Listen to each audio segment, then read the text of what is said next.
ओम गुरुभ्यो नमः। मांडुक्य उपनिषद नवम अध्याय को एवं अष्टम मंत्र को आपण को स्वागत। गत सप्तम मंत्र रे अंतिम शब्द को आम बुझीथिले चतुर्थम मान्यन्ते सा आत्मा सविज्ञेयः। चतुर्थम मान्यंतर अर्थ है आत्मा चतुर्थ अवस्था रे अछंती। मनर चारिटा अवस्था अच्छी, जागृत अवस्था, स्वप्न अवस्था, सुसुप्ति अवस्था। ये तीनिटा अवस्थार ऊर्ध्वरे आत्मा अच्छंती किंबा आपण अच्छंती कहि परिबा। तो इठी सा आत्मा सविज्ञेयः ये शब्दर आक्षरिक अर्थ है, शाब्दिक अर्थ है से आत्मा जानिबा योग्य किंबा से आत्मा को चिन्हंतु।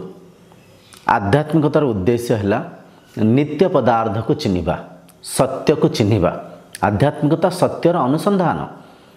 मु किए, मोर स्वरूप कौन, मु कौन परिका अच्छी, केमिति अच्छी, कौटी अच्छी, जन्म पूर्व मु कौटी थिली, मृत्यु पर मु कौटी के जीवी, मु आसुची जाऊँची ना मु थेली अच्छी रही।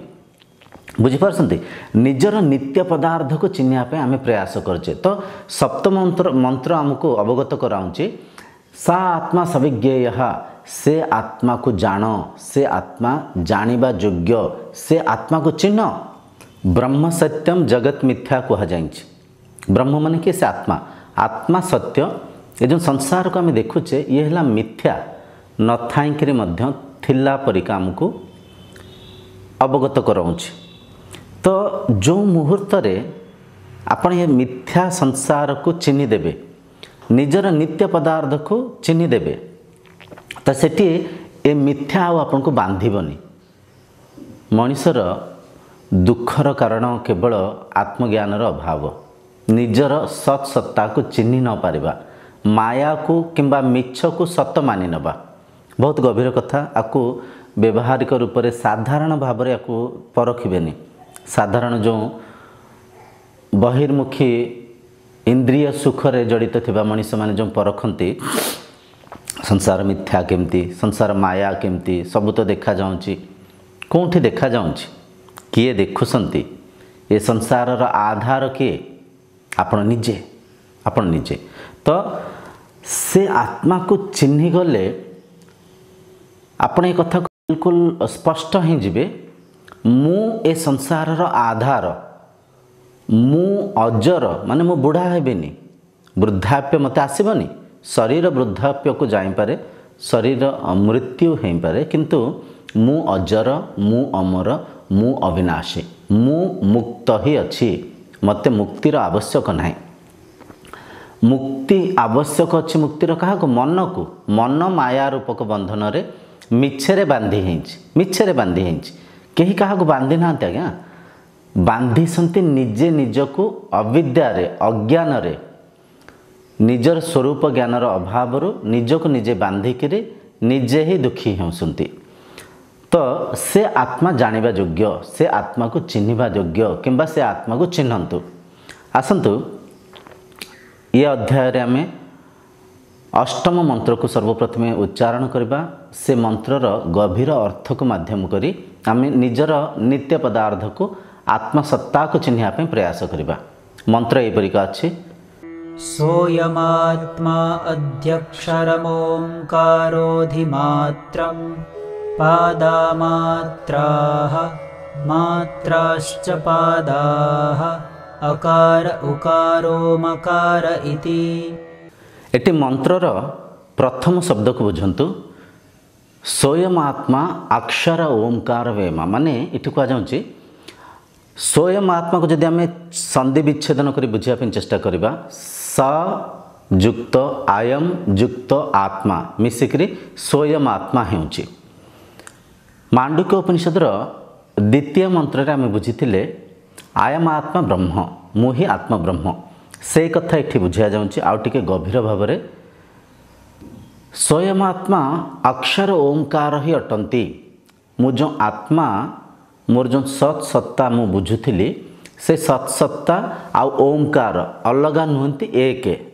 इठी आत्मा जेहेतु निराकार निर्गुण अलेख अव्यक्त तत्व निराकार तत्व को शब्द ब्रह्म को अक्षर ब्रह्म को ओंकार को माध्यम करी हमको बुझिया जाइथिला। तापर आम बुझीथिले आत्मा चतुर्थ अवस्था रे अछंती। आत्मा चारि पादरे अछंती।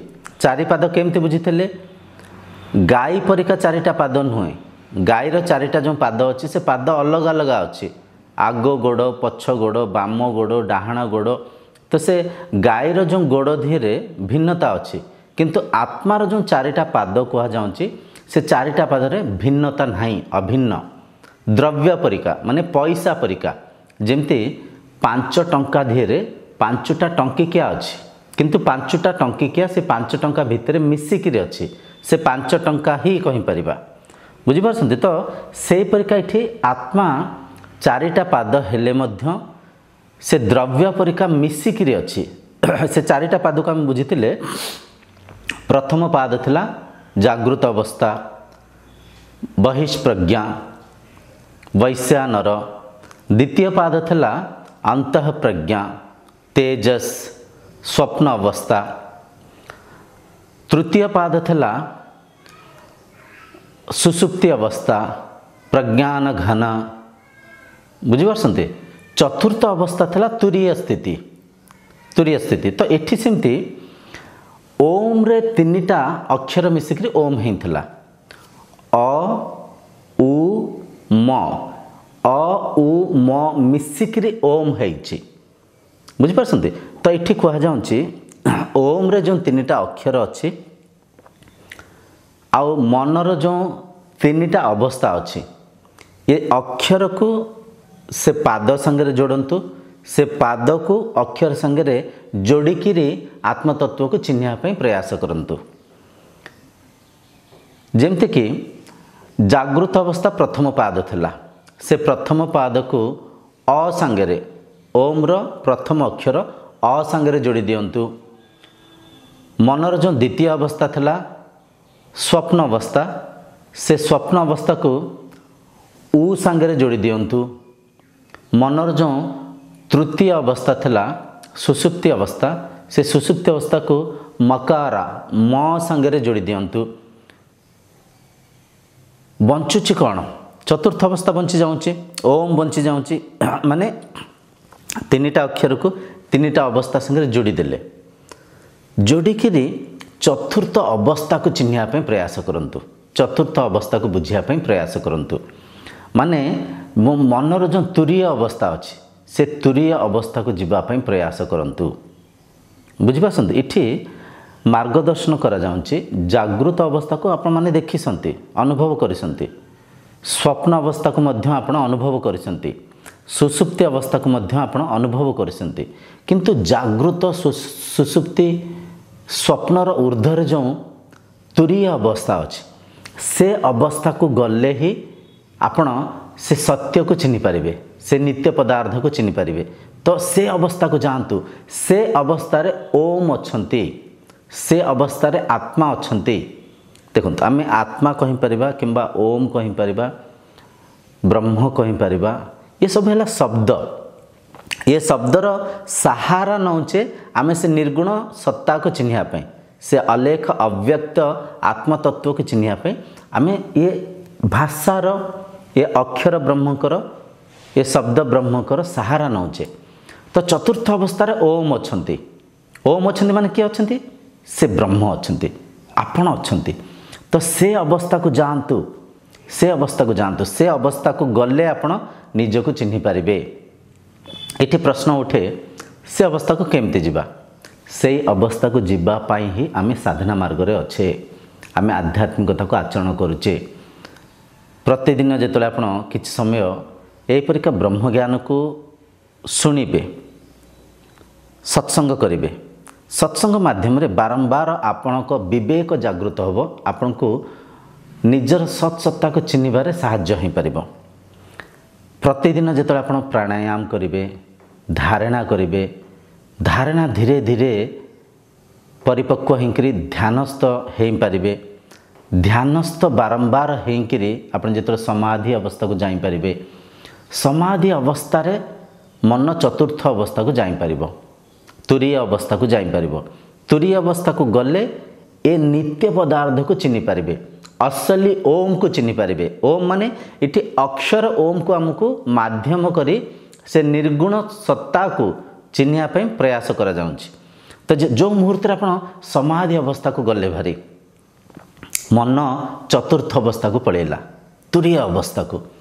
तुरीय अवस्था आप अनुभव करुँच सबकि मोही, ज्ञान, ज्ञाता, ज्ञेय तीनटा एक ही जाइछंती। आ ज्ञेय वस्तु नहीं। ज्ञेय माने ये भौतिक संसार आ दृश्यमान होनी। ज्ञान मध्य समाहित ही जाइछंती, स्थिर ही जाइछंती। ज्ञान रे कौन आसी जाए? इंद्रिय मन स्थिर ही जाइछंती, स्तब्ध ही जाइछंती, मौन ही जाइछंती। सेठी केवल ज्ञाता अछंती। ज्ञाता माने किए? सेही ब्रह्म अछंती, आपण अछंती। तो साधना मार्ग को आचरण करी, गुरु को निर्देश को आचरण करी, निष्ठावान है कि जिते आप तपस्या करेंगे, स्वाध्याय करेंगे, धीरे धीरे धीरे धीरे धीरे आप चतुर्थ अवस्था को पलैबे। आ चतुर्थ अवस्था को गले ही से नित्य पदार्थ को चिन्ह पारे। एबे आम मन भारी अस्थिर अच्छी, चंचल अच्छी, एटा पाइबी, सेटा भोगिबी, एमिति हेबी। बुझिपारछंती? निजर परिवार रूपक बंधन रे मोहरे बांधी हिंकी अच्छे।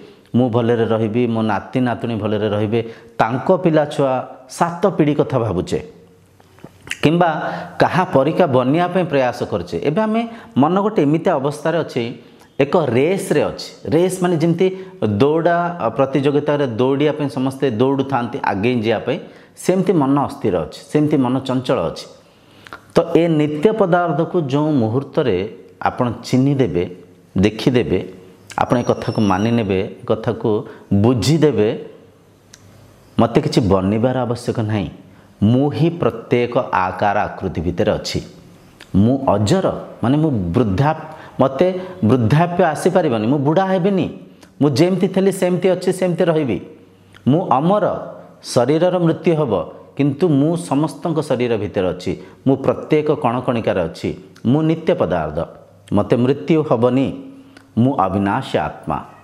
देखो केते बड़ बड़ कथा ये कह जा सब कथा अक्षरे अक्षरे सत्य। शास्त्र प्रमाण, वेद प्रमाण। बुझिपारछंती? तो अष्टम मंत्रर तात्पर्य है ओम रे जो अकार उकार मकार रूपक 3टा अक्षर अच्छी, मनर जो जागृत स्वप्न सुसुप्ति अवस्था रूपक अवस्था अच्छी, से 3टा अवस्था को ये 3टा मंत्र संगे अक्षर संगे जोड़ी दियंतु एवं चतुर्थ अवस्था को जीवाई प्रयास करंतु। चतुर्थ अवस्था को, तुरीय अवस्था को निजर सत् सत्ता को चिन्हवाई साधना करंतु। आशा कर कथा को बुझीपारे आ साधना रे आचरण करने प्रयास करेंगे। आगामी अध्याय आम मांडुक्य उपनिषदर 9व मंत्र को माध्यम करी स्वाध्याय करवा। आगामी अध्याय जाए आपन विदाय नौछि। ओम शांतिर्भवतु।